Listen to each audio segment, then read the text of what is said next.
Queridas irmãs, queridos irmãos, querido Cantinho de Jesus, mais um ciclo que se fecha, outro ciclo que se abre, e as sementes do Evangelho, gradativamente, vão sendo semeadas nos corações, crescendo, dando flores, para os frutos tão necessários nutrirem nossas almas. Para nós é uma alegria podermos mais uma vez, está ouvindo não? Mais uma vez compartilharmos com todos vocês desta festa de celebração, celebrar a vida, porque é a vida que Deus nos concede como instrumento de redenção define aquele ponto favorável para nos aspectos diários crescermos de coração para coração. O livro A Gênese, ele encontra Allan Kardec no seu momento de maior maturidade. O codificador trabalhou com os fenômenos espíritas desde 1855.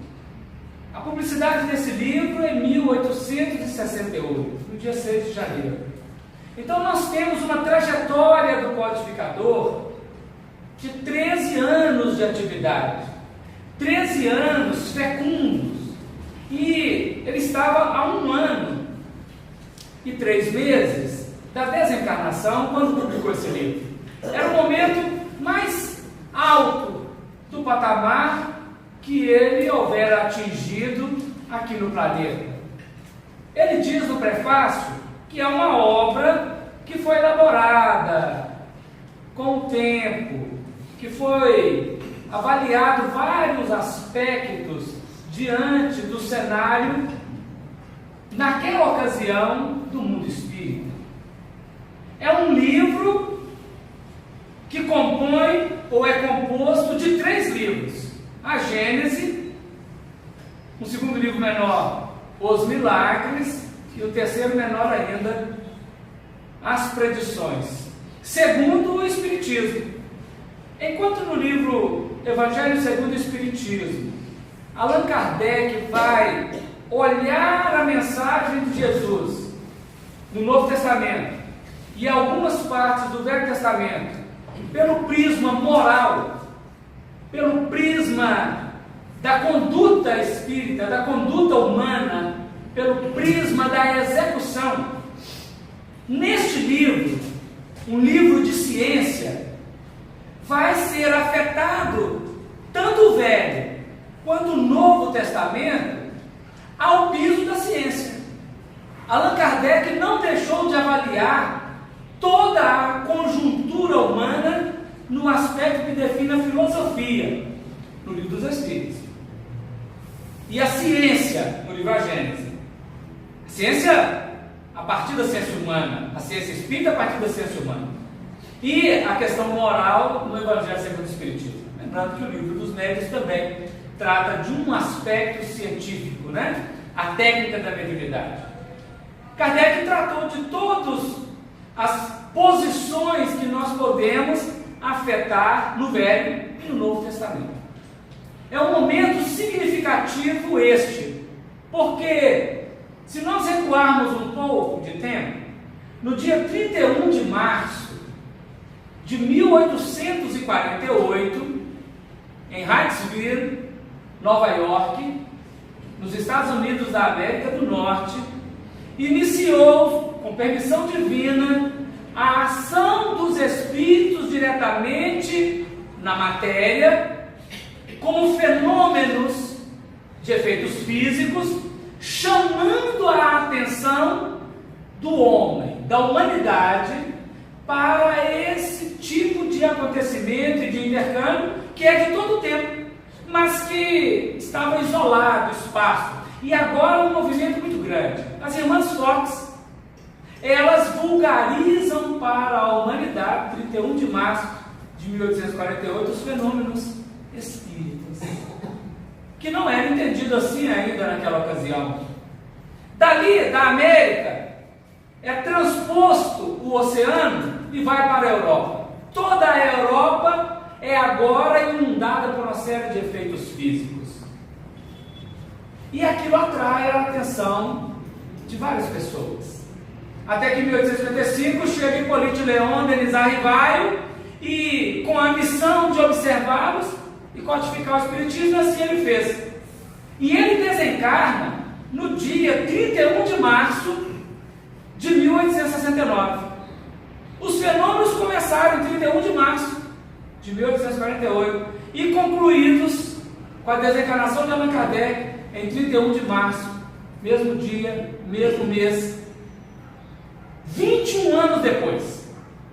E isso é importante porque esses 21 anos representam, no plano do desenvolvimento biológico do ser, a fase infanto-juvenil. 21 anos de elaboração e preparação para a vida adulta. Então os fenômenos, por intervenção dos espíritos, com o objetivo de chamar a atenção do homem e a codificação, eles duraram um tempo de 21 anos.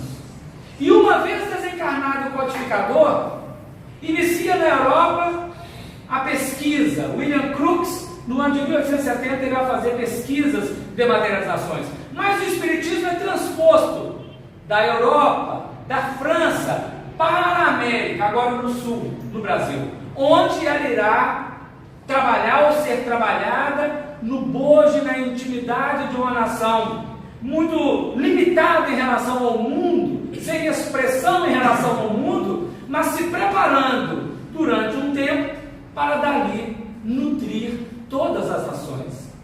É importante determos neste aspecto, porque ao comemorar 150 anos de um livro, ele é um marco decisivo na história humana e faz parte de um conjunto de sistema da intervenção de Deus diante da humanidade. Podemos dizer que esse período de 21 anos de elaboração que Allan Kardec codificou o Espiritismo, ele é como se fosse uma bolha em meio à humanidade. Terminado o trabalho de Allan Kardec, em 1870, a França e a Alemanha iniciam uma guerra, que vão redundar na Primeira e na Segunda Guerra Mundial, com repercussões até os dias de hoje. Então nós estamos em meio a uma investida do alto, que são luzes fecundando a humanidade, e da experiência limitada do ciclo vicioso do amor imaturo humano, produzindo guerras e conflitos, e hoje, caminhando com passos céleres para atingirmos a maturidade do planeta de regeneração, a partir do meados deste século, nós estamos estudando doutrina espírita, codificada por Allan Kardec, e já detendo agora conteúdo mais profundo.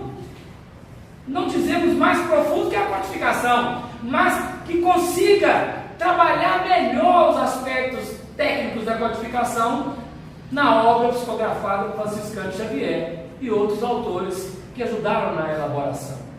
E agora, quando nós vamos direto ao segundo livro deste livro, que é sobre os milagres, é um problema teológico. É um problema da humanidade, a questão do entendimento de como movimenta a vida. Quais são as leis que definem processos, equacionam enigmas diante da vida? Nós, desde os primórdios, inauguramos determinadas circunstâncias de estudos. E uma das primeiras ciências a emergir no cenário humano foi a astrologia, uma ciência que observava os astros, querendo decodificar qual mensagem que eles estavam dizendo e o que aqueles astros poderiam revelar. A coisa é tão profunda que os magos que visitavam Jesus por ocasião do nascimento vinham da Pérsia, e na Pérsia e na Caldeia também, Pérsia está no Irã, Caldeia está na Mesopotâmia, no Iraque, mas eram sábios que vinham daquela região, eles detinham avaliações astrológicas para além de 400 mil anos no futuro no planeta.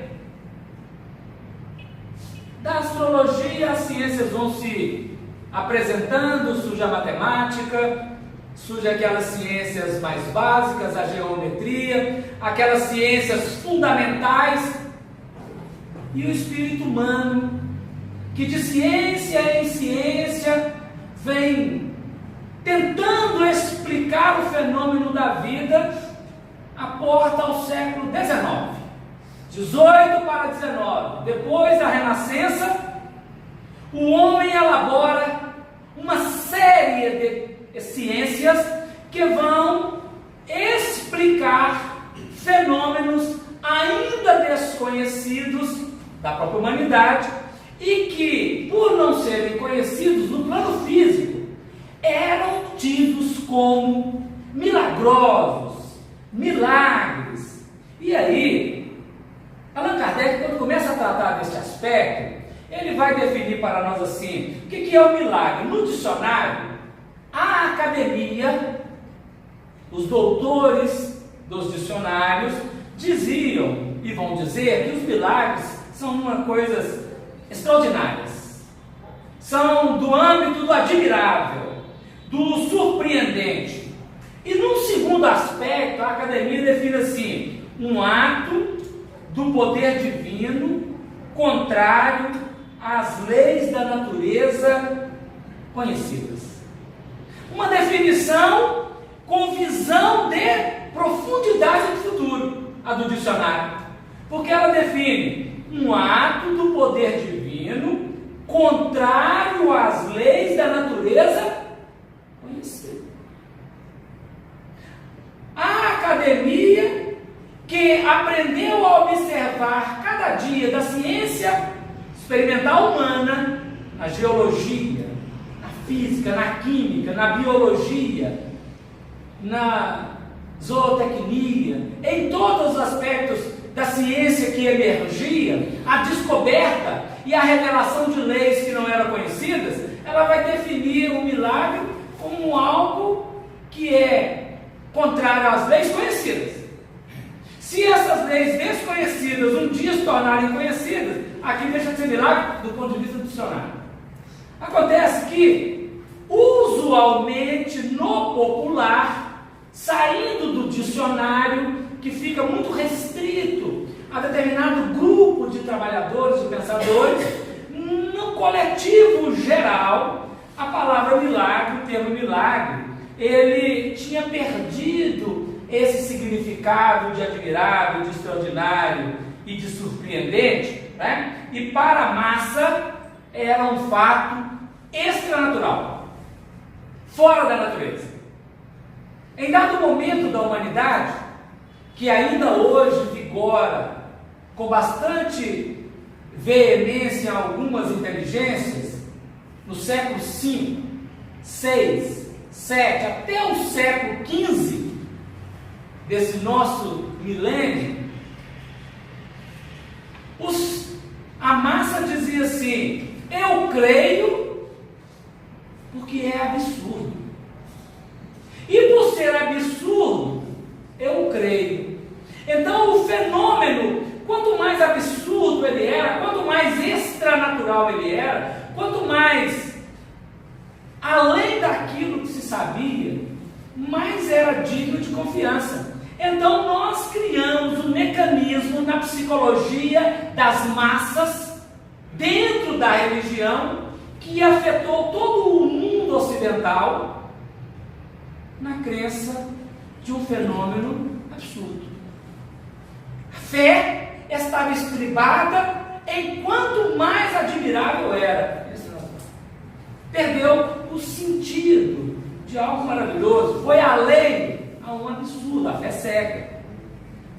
E no campo teológico, então, foi definido o milagre como uma derrogação das leis da natureza com o poder de Deus.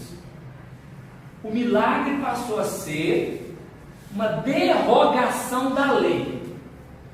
Deus prova a sua grandeza em derrogar a lei que ele havia estabelecido. É um problema sério. Isso é grave. Allan Kardec vai tratar disso daqui a pouco, mais um pouco profundamente.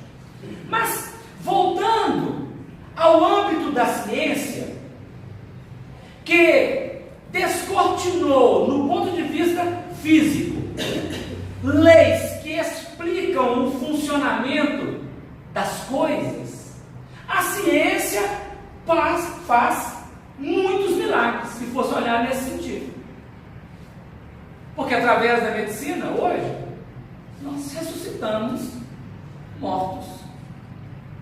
Através da medicina, devolve-se a vista a cegos. Pela medicina, faz surdos ouvir. Devolve movimento a paralíticos. E, em dados mecanismos, devolve a fala a mudos. Isso é da ciência, porque tem uma técnica.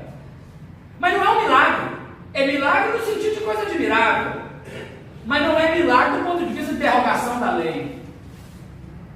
Na ciência, que foi a ciência humana, que foi a primeira a tirar o véu do milagre de fenômenos que aconteciam e que não tinham explicação, o fenômeno que saiu, foi expulso da materialidade pela ciência, ele recolhe e encastela-se no da espiritualidade. Estava nos dois.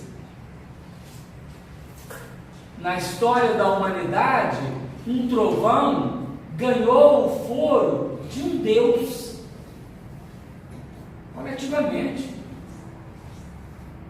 No norte da Europa, o poderoso Thor é o Deus do trovão. Nas matas virgens do Brasil, o trovão é representado por Tupã. São entidades, porque não se conhecia o mecanismo. E agora, a ciência que observa as cargas eletromagnéticas que carregam as nuvens, vão explicar o raio e o trovão do ponto de vista da ciência, não tem mais milagre. E aliás, se escutar o trovão, não precisa esconder, o perigo já passou. O ruim é se não escutar o trovão. Porque o raio, quando escuta o trovão, o raio já passou muito tempo. Então, se tivesse que estar sendo queimado, não vai dar tempo de escutar o trovão, tá? Tem gente que tem medo de trovão até hoje. Com medo do Tupã, com medo do Thor, com medo de Júpiter, com medo de Zeus. Não precisamos ter medo. A ciência veio demonstrar um fenômeno. Não tirou o perigo do raio. Não tirou o perigo. Mas não é mais a raiva de um Deus jogando descarga magnética em ninguém. E uma vez tirado desse âmbito da ciência, desse âmbito da materialidade, pela ciência, o fenômeno encastelou no campo da espiritualidade, que ninguém explicava nada, e agora a religião detém a primazia do milagre, a primazia da interrogação da lei divina. Ainda a ciência não fazia transplante de córneas, nem cirurgia de cataratas, nem aplicava um colírio ou uma cirurgia no glaucoma. Não, isso depois, né? Mas a ciência, ela vinha trabalhando nos vários aspectos, os fenômenos físicos, os fenômenos biológicos virão um pouco à frente. Mas o fenômeno segredo agora, no terreno da espiritualidade, ele ganha um foro de primazia, porque as religiões estavam mais presas ao materialismo, sem acreditarem nas leis materiais, sem darem veredito às leis materiais, e então levava os fenômenos, ainda que a ciência os explicasse, levava os fenômenos à conta de milagres, uma derrogação da lei.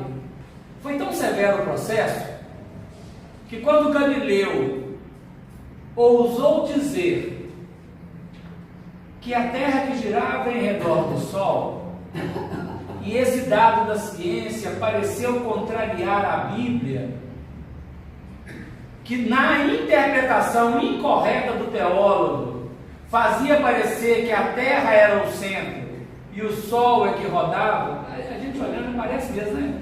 Quem que olhar amanhã, se estiver sem nuvem, olha o Sol para ver se ele não está dando uma voltinha, não é o Sol que está andando, não é? Então, parecia isso. E o Galileu falou assim, não, esse movimento que nós estamos vendo não é do Sol, é da Terra. Eu falei, olha, o que é isso? Ou muda isso ou vai ser queimado. Ele preferiu não ser queimado, morrer de outra maneira. Que morreu depois. 300 anos depois foi pedido a ele desculpa. Nós estamos há 300 anos disso. 300 anos disso. Quase que queimava o Galileu por ele ter falado que a Terra que dava umas voltinhas em redor do Sol. E olha que acelerado. Então a religião, ela levou a ferro e fogo o aspecto do milagre, o aspecto do fenômeno, sem olhar para o campo da ciência. E ainda hoje, em muitos dos aspectos, a religião organizada, teológica, de teologia rígida, ela, em muitos aspectos, não todos, em muitos aspectos, ela se encastela ainda no milagre. Muitos frequentadores de religião vão atrás da religião em busca de milagre. E aí, Allan Kardec vai dizer o seguinte: esse fenômeno se encastelou na espiritualidade, de onde será expulso pelo Espiritismo.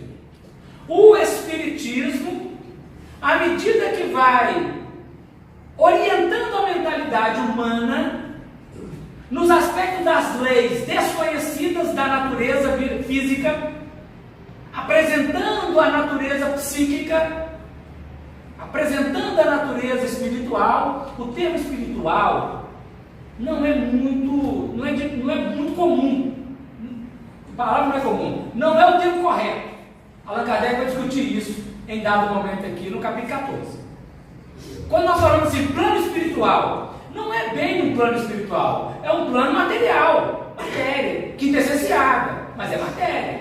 Nosso lar tem casa, tem ônibus, tem móvel em nosso lar. O pessoal não tem pneu, mas tem móvel. E anda numa velocidade, igual daqui também. Então, o umbral é matéria. Então não é um plano espiritual propriamente de Deus, é um plano psíquico, plano astral, psíquico.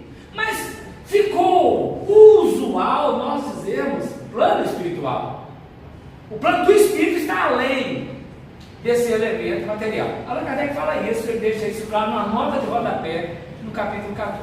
Mas, sem entrar nas nuances, o Espiritismo, ao apresentar-nos a equação das leis psíquicas, elaboradas pela mente, que não é o espírito, mas é manifestação do espírito. Então nós não somos a nossa mente, né? Nós somos o espírito, que dirigimos a mente, que dirige o cérebro, que dirige o corpo. Às vezes nós identificamos com a mente, mas nós não somos a mente. Então, quando o Espiritismo abre esse patamar, inserindo entre corpo e espírito, o perispírito, os fenômenos ocultos que estavam fora da explicação física ganham um direito de cidade e de explicação pelo Espiritismo. O Espiritismo explica estes fenômenos, retirando o véu do sobrenatural, retirando o véu da derrogação de leis, retirando o véu do mágico, retirando o véu do absurdo. O fenômeno existe, mas ele tem uma lei que o explica para além da lei biológica, da lei física, da lei concreta.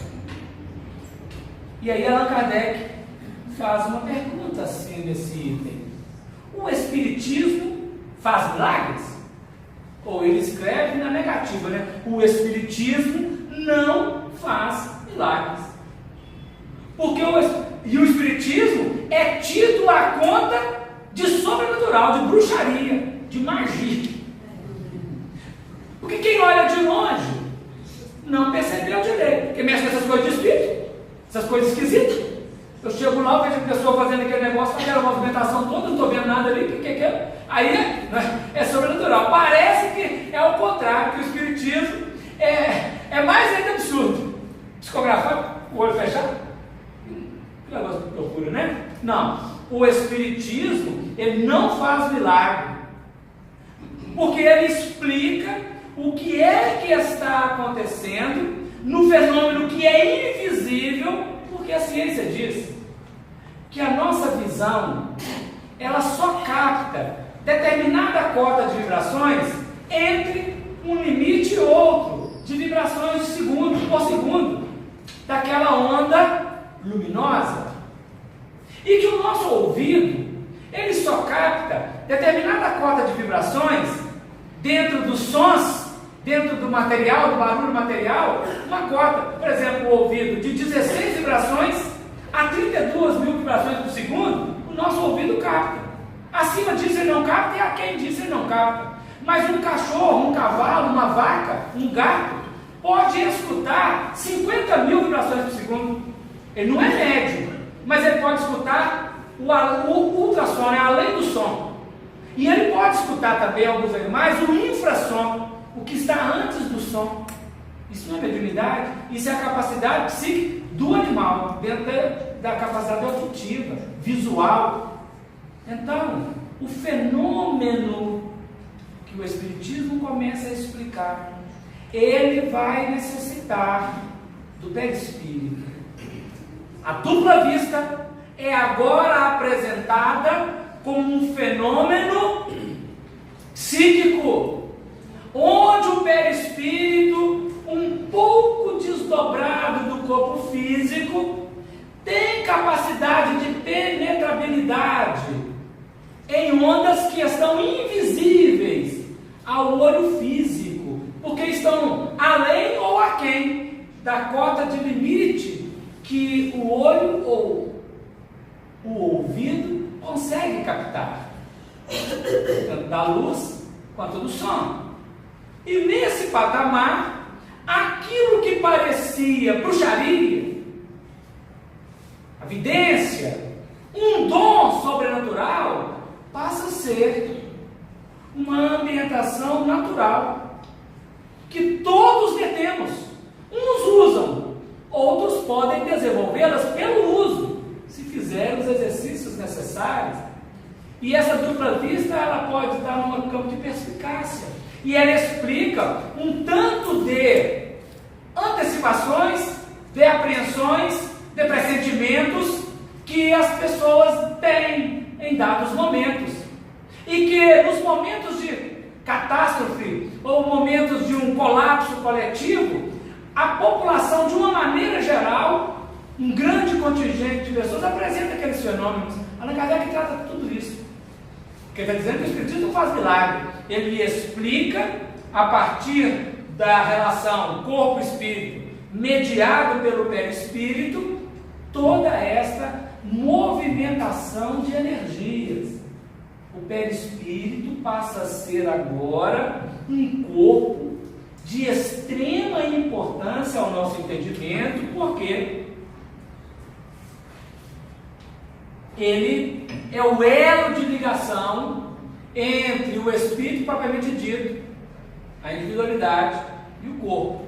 Ele agora filtra esses fenômenos, dando a ele foro de realidade. Uma realidade psíquica, uma realidade subjetiva em relação à nossa chamada realidade objetiva.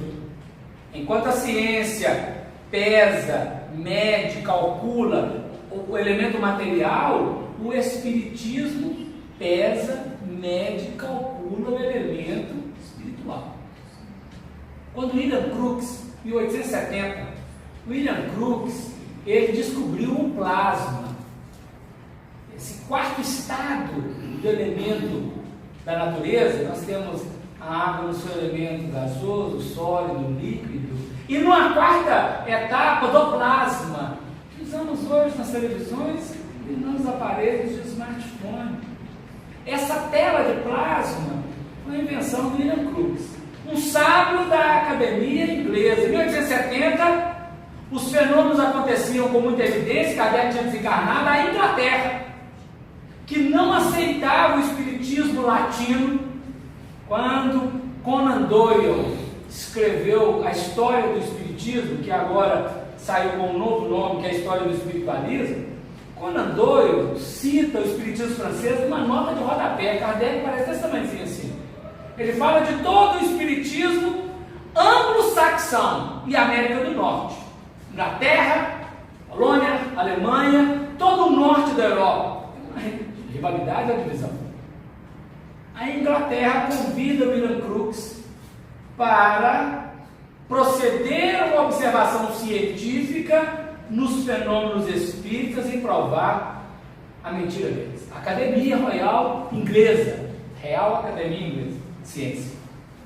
William Crookes, ele se depara com uma menina médium, chamava-se Florence Cook. E a Florence Cook, Kardec não viu esses fenômenos. Kardec desencarnou, esses fenômenos não existiam, né? Aconteceram muito limitados em outros médios, sem maior profundidade. Essa Florence Cook, ela tinha uma integração com um espírito chamado Kate King. E a Kate King materializava através da Florence Cook, e ela permaneceu durante 3 anos consecutivos, materializando e sendo pesquisada pelo William Crookes. Ele escreveu um livro chamado Fatos Espíritas. Ele fotografou a Kate King, cortou o cabelo da Kate King, ela tirou a roupa e andou nua na casa dela. As duas foram morar na casa dele. Ele, os amigos, pesquisadores, a esposa, ela materializou, tirou as vestes e andou nu. Um campo de ciência. Nada outros pensamentos. Para de pensar essas coisas aí. Se alguém quer pensar. E para poder revelar o espírito, a materialização, porque Kardec, quando desencarna aqui na segunda parte do nosso estudo, Kardec vai dizer da dificuldade da materialização permanente. Ele não conhecia. Durante 3 anos permaneceu materializado. E William Crookes mediu a pressão arterial da médium e do espírito. E a pressão arterial da médium e a pressão arterial do espírito apresentavam suas características diferentes. Ele fotografou um e fotografou outro. Ele avaliou do ponto de vista. Ele conclui seu relatório dizendo que ele não diz que os fenômenos seriam possíveis. Ele afirma a veracidade deles. E por isso ele foi expulso da academia. Não quiseram mais. Porque ele foi convidado para provar que aquilo era mentira. E o espiritismo então ganha foro de ciência com um pesquisador materialista que não era adepto, mas que ao pesquisar não tinha como negar. Então o espiritismo vai tirar da espiritualidade o fenômeno absurdo, o fenômeno sobrenatural. Sobre-humano, sim. Extra-humano, sim. Sobrenatural, não. Extranatural, não. Miraculoso, não. Um fenômeno perfeitamente explicável à luz da mediunidade. Bom, mas aí a Kardec faz uma pergunta. Deus faz milagres? Coloca na... Deus faz milagres? Porque a teologia diz que o milagre é o poder de Deus derrogando a lei da natureza.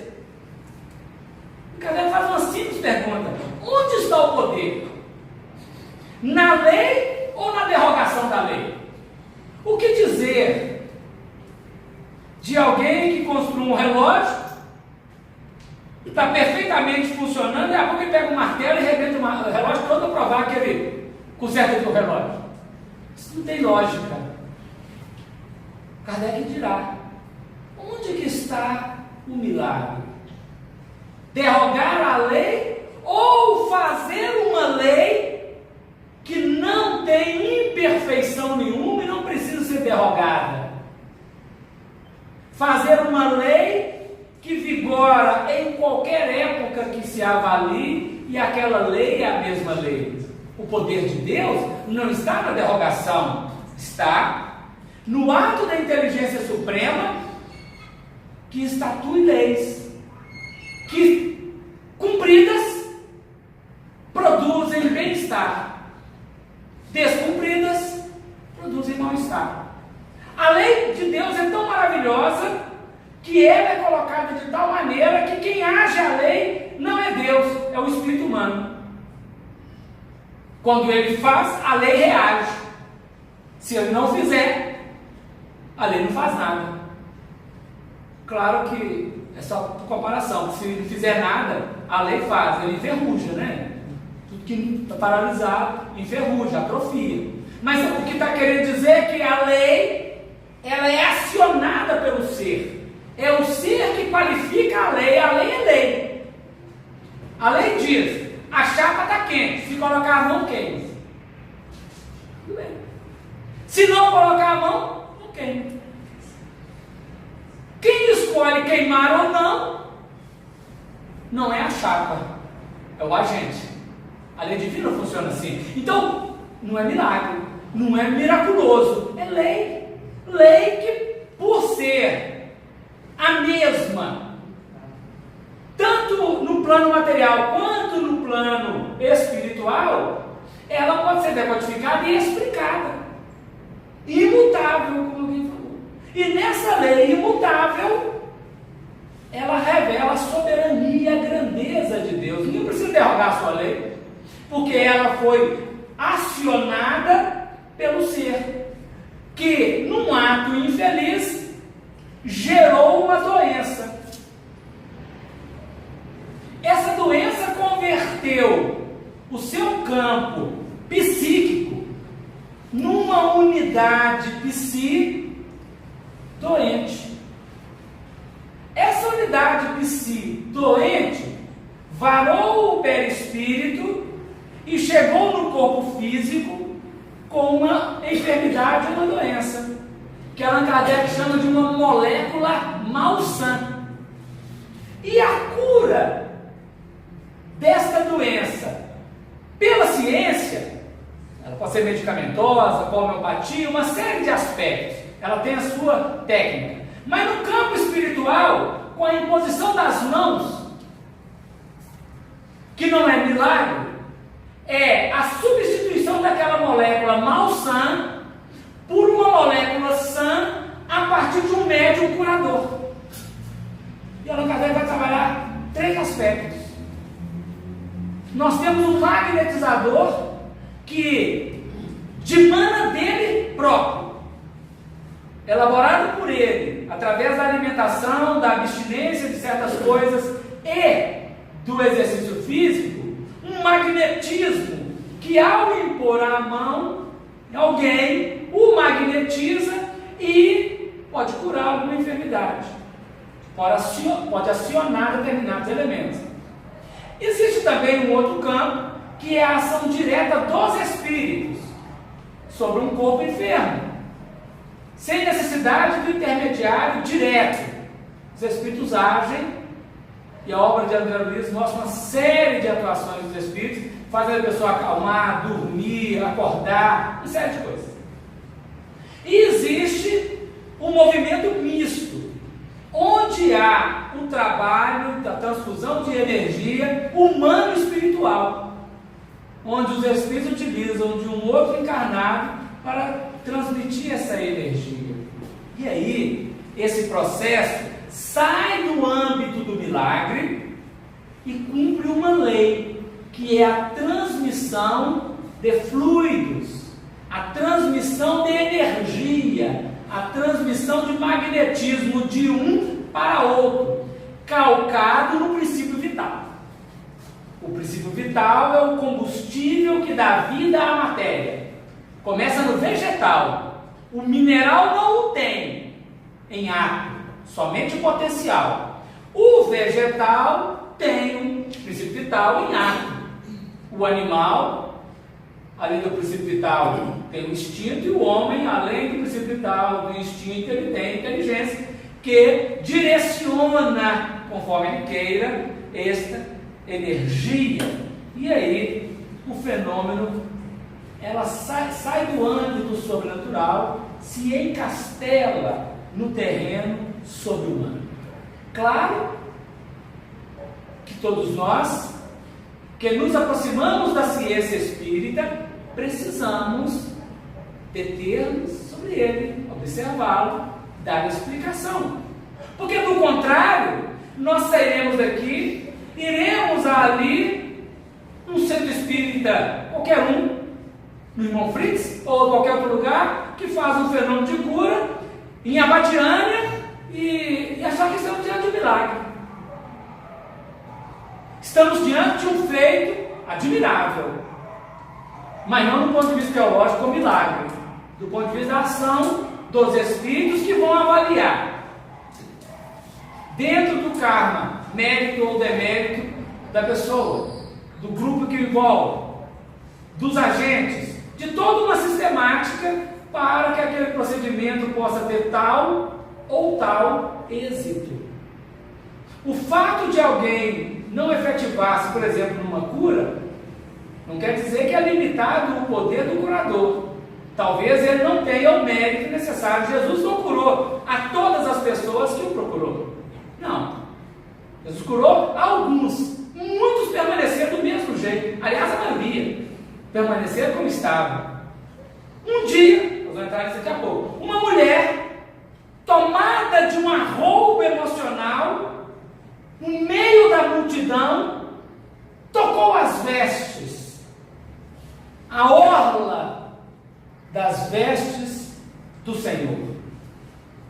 Diz o Gladson, as vestes do amor.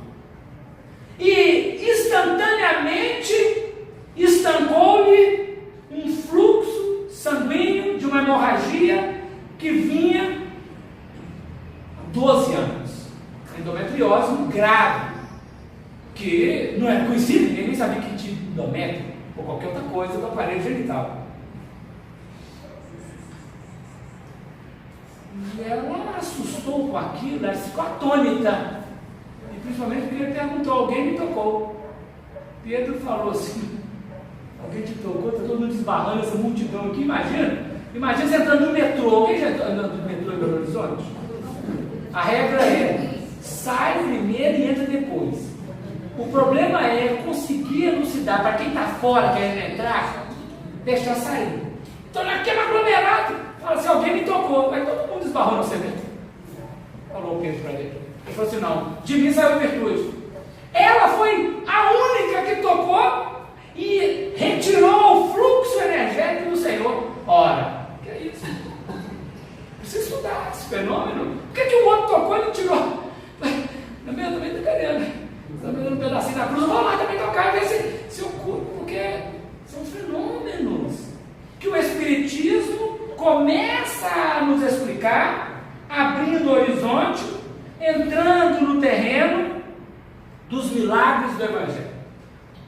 O Espiritismo não faz milagre, o sobrenatural não existe. Se nós tivermos medo de bicho-papão, medo de assombração, pode ficar despreocupado que existe sim espírito, e tem muito ali debaixo da cama, às vezes, tem outro do lado olhando. Mas ele está preocupado. Ai meu Deus, dormiu hoje, vai ser uma loucura. Mas ele não está preocupado com a gente. Não é mesmo? Que algum médium vidente via aquela coisa assombrosa ali, que o espírito fica zonzando na nossa casa. Não tem o que fazer? No mundo espiritual. Não é mesmo? Então, não tem milagre, não tem sobrenatural. Existem leis. Onde alguém morre fisicamente, mas continua vivo espiritualmente e pode agir através dos fenômenos físicos, através do magnetismo de um médium, de um encarnado, não é? Então, quando se trata dos milagres do Evangelho, Allan Kardec vai deter primeiramente na análise da superioridade da natureza do Cristo. Ele não está afetando aqui a natureza espiritual do Cristo. ele está olhando a natureza moral daquele homem, a grandeza magnética, a grandeza da expressão dele, força anímica.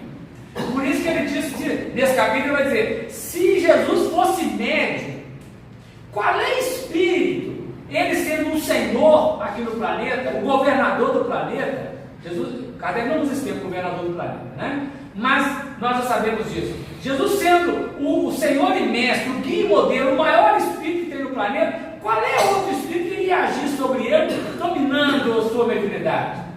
Então, se Jesus fosse médium, seria médium de Deus, onde veicularia a energia divina diante da vida, por ser a representação de Deus aqui na Terra. Foi tão perfeito no seu trabalho que a cristandade o confundiu com o próprio Deus, e ainda hoje a cristandade vê em Jesus o próprio Deus encarnado. Jesus sim é um Deus, um Espírito puro, perfeito, que teve aqui entre nós, mas não é Deus, o transcendente Deus absoluto. Mas Jesus, no seu âmbito de vivência, apresentou uma série de fenômenos extra-humanos, extranaturais, e que é preciso debruçar, porque a religião fez desses fenômenos motivo de crença,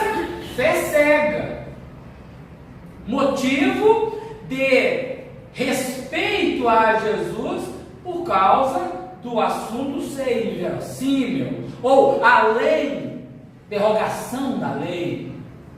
E é por isso que muitas vezes, ainda hoje, quando alguém diz assim: mas é possível, se Jesus fez, nós podemos fazer. Aí a pessoa diz: mas Jesus é Jesus.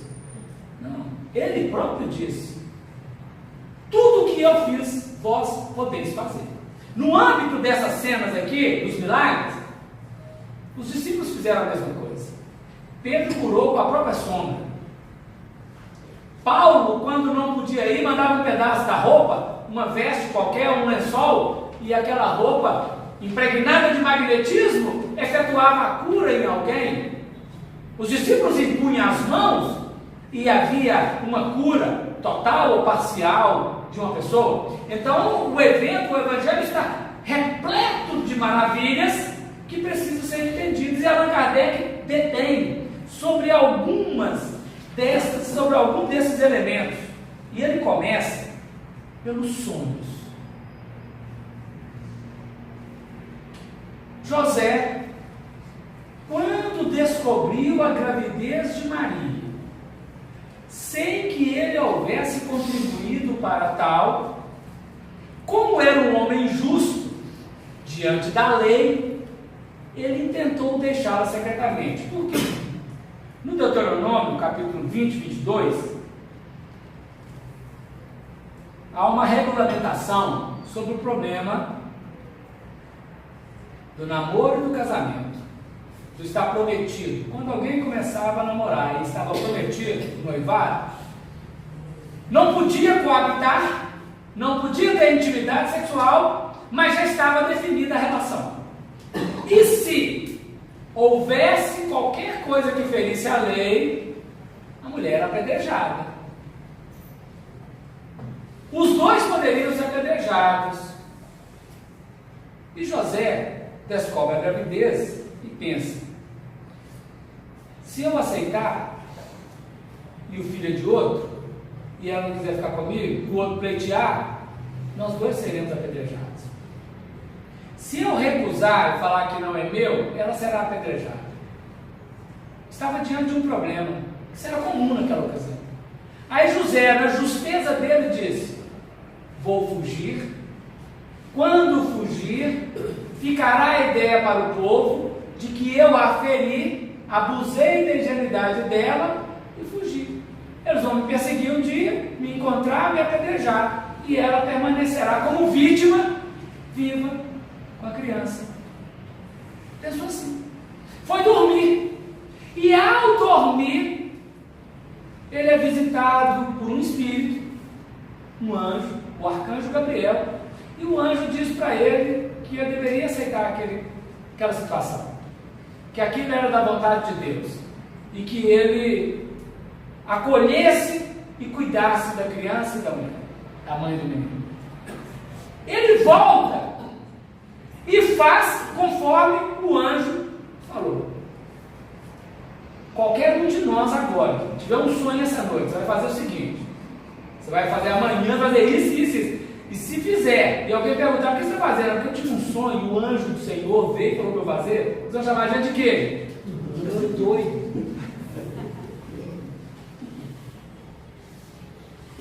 Mas José apropriou-se dessa verdade e vivenciou. Questão 402 do Livro dos Espíritos. Ela trata sobre o sonho. O sonho é a recordação do que o Espírito fez enquanto dormia o corpo. Viveu várias coisas e recordou. Só que nossa inferioridade espiritual ainda é grande. As nossas recordações são confusas, com enigmas, metafóricas, simbólicas, desencontradas. É o sonho. Mas lá na questão 402 tem um parágrafo que diz assim: em breve vereis divulgar uma outra espécie de sonhos. Refiro-me ao sonho de Jacó, o patriarca Jacó, ao sonho de Joana Dark, ou dos grandes adivinhos indianos, que é a mediunidade onírica, onde o espírito desprende do corpo, entra em relação com a espiritualidade superior, recebe-lhe a orientação, impressa integralmente no aparelho psíquico, e ao voltar para o corpo, o cérebro não oferece resistência àquela informação e ela passa a ter um foro de realidade real para a pessoa encarnada. Porque nós tratamos muita coisa quando dormindo. O problema está em voltar para o corpo e fazer o que foi tratado. A gente tratou antes de nascer e depois que nasceu, trata toda noite quase, quando que a gente dorme, não é? Então nós não temos a mediunidade onírica ainda. O sonho de José é a mediunidade onírica, mediunidade que virá com maior brevidade ainda no tempo. Os vossos jovens profetizarão, os vossos velhos sonharão sonhos, diz o Joel, diz o Atos dos Apóstolos, e diz uma música cantada pela Lutinha Vanessa, escrita pelo Grátis, porque vai representar para nós o plano de intercâmbio consciente fora do corpo físico. José, toda a cena do patriarca José, nos primeiros dias de Jesus, aqui na Terra, é eivada de fenômenos da mediunidade onírica. Então, Joana d'Arc teve vários sonhos, onde as vozes disseram a ela muitas coisas e ela fez, conforme a voz disse.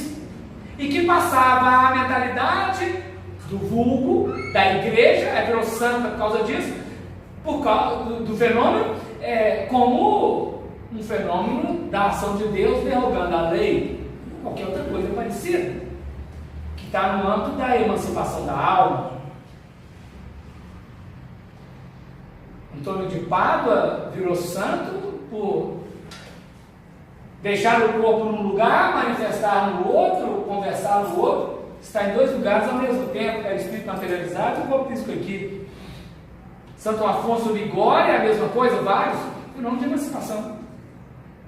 Na sequência, nós temos a estrela dos magos. Os magos, que não se sabe quantos eram, nem quem eram, nem o nome foi dado por um monge europeu no século VI. Achou o nome Gaspar, Baltazar, Belchior, bonito, e colocou o nome. Não sabia se eram três, e quantos eram e quem eram. Acreditou-se serem três grupos por causa dos três presentes.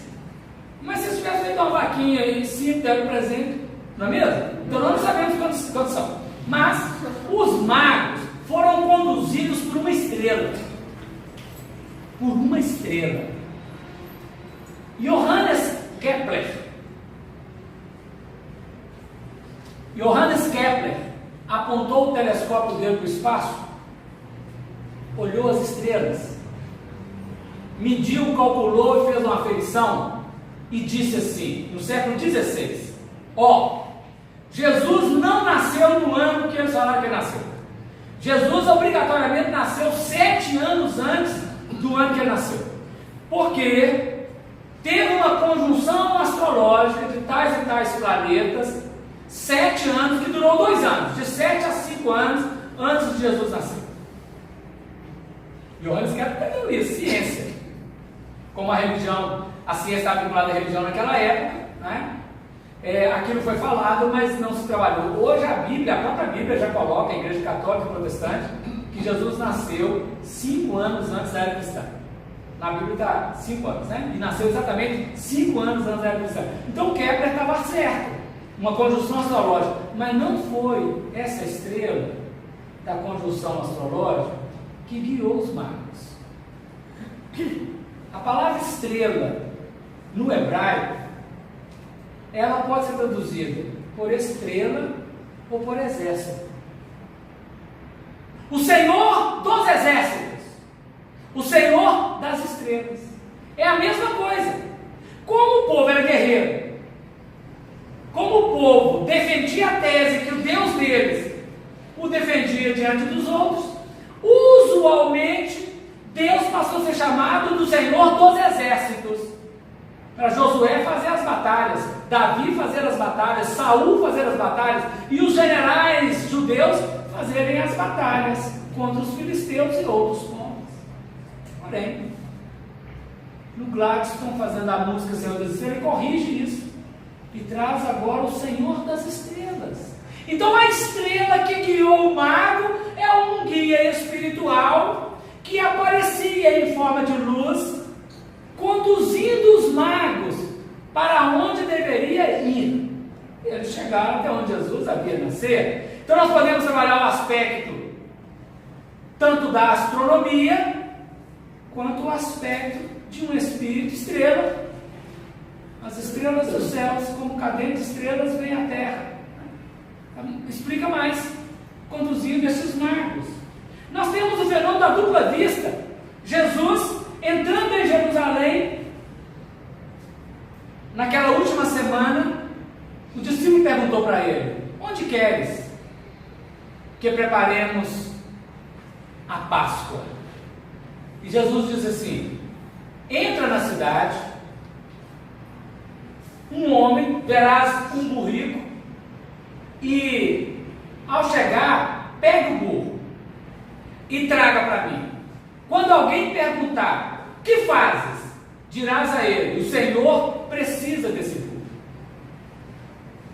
Não é mágica. Jesus, com a dupla vista, ele viu o burrinho no lugar que estava e pediu ao discípulo que fosse lá.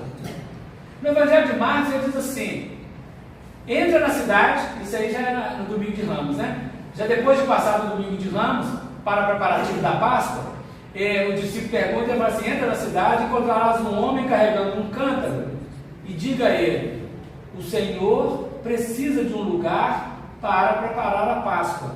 Ele vos mostrará um cenáculo assim, assim, assado. Preparai-a ali. Dupla vista. Não é um fenômeno miraculoso. É um fenômeno onde ele, emancipado do seu corpo, foi lá e viu. Quando o beijo de Judas, quando Judas ia sair para a entrega e vir para o beijo, e Jesus já tinha previsto, a pesca dos peixes, a vocação de Pedro, dos discípulos, quando Jesus passa pela orla e fala: vinde após mim e farei de vós pescadores de homens, é porque ele estava vendo, para além do Pedro, o Espírito encarnado ali, que havia comprometido o mundo espiritual para o trabalho. Não é assim, escolhi você porque eu gostei de você. Não, é um conjunto de expressões da emancipação da alma, dupla vista, é o mais simples que existe da evidência, né? As curas, que é a troca de uma molécula malsã, que está no corpo, por uma molécula sadia, que está no psiquismo do emissor, que é acionada em favor do doente e assimilada pelo doente com a crença fervorosa da adesão, chamado fé, ela aciona o implemento e substitui uma molécula pela outra, curando. Então Jesus curou a mulher do queijo de sangue, a mulher hemorroísta, o cego de Betsaida, uma técnica insólita de curar uma cegueira. Jesus cuspiu na terra, fez um barro, passou no olho da pessoa. Se fosse hoje, ele estava no Conselho de Medicina respondendo o processo. Mas naquele tempo ele passou.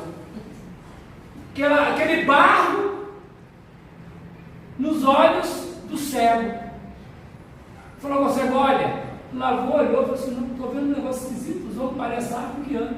É estranho. Muito esquisito. Aí Jesus pegou de novo, passou a segunda camada, igual anestesia, né? De dentro. Segunda camada, ele olhou e falou: estou vendo ao longe distintamente. Uma cura. Onde o magnetismo, a saliva tem propriedades magnéticas inestimáveis. Nós vamos estudar a saliva, né? Um pouco mais do que já se conhece. E assim vai. Tem várias curas. Estou vendo o tempo lá vai ligeiro.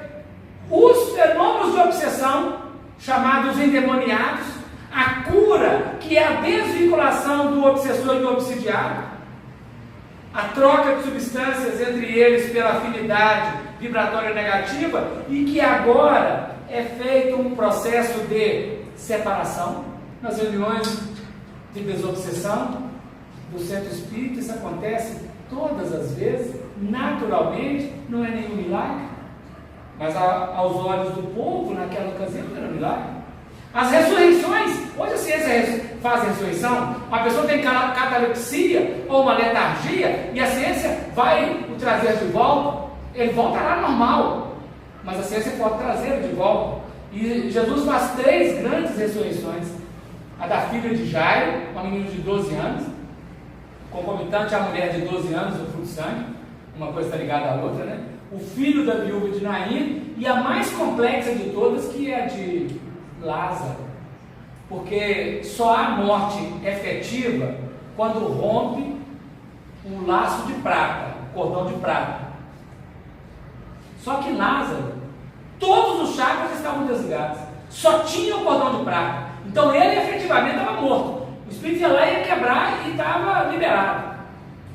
Jesus, a força magnética de Jesus, reativou todas as outras ligações, porque tanto o cordão de prata ligado vai reativar todos. As outras 2 ressurreições, ainda não havia nenhum dos chakras liberado completamente, estava no processo de catalepsia, então ele estava desdobrado, mas não estava desligado. E Lázaro estava desligado, só não estava desligado o cordão de prata.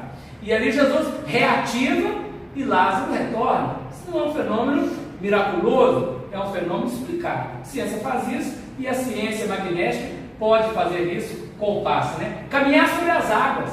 Daniel Douglas Home, na Europa e na América, Daniel Douglas Home volitou em vários lugares, diante de várias pessoas, de vários nobres, de vários grupos de quem estava dando aquele entretenimento. Ele levitava e voava pela janela e voltava pela porta da sala, entrava e saía sem nenhum arranjo. Levitação.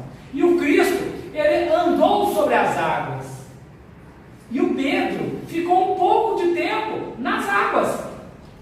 Só que o Pedro, na hora que ele assustou, ele afundou. Mas ele também saiu da barca e pisou nas águas. Se ele tivesse permanecido com a mesma fé, sem titubear, ele não teria afundado. Mas a hora que ele assustou, ele olhou Nossa Senhora. Ele não tinha Nossa Senhora nessa época, não. Mas ele afundou. A transfiguração, que é o fenômeno de efeito físico, a tempestade aplacada, as bodas de Caná. Gente, a água são 3 átomos, 2 de hidrogênio e 1 de oxigênio. Uma coisa simples, básica. O vinho não.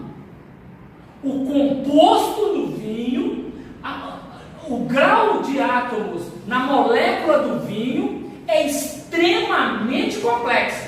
Transformar água em vinho não é uma coisa barateada, não. É simples transformar água em vinho. Não, não é assim não. A pessoa fazer uma mudança dessa, nós podemos tomar água magnetizada que tem um sabor de vinho.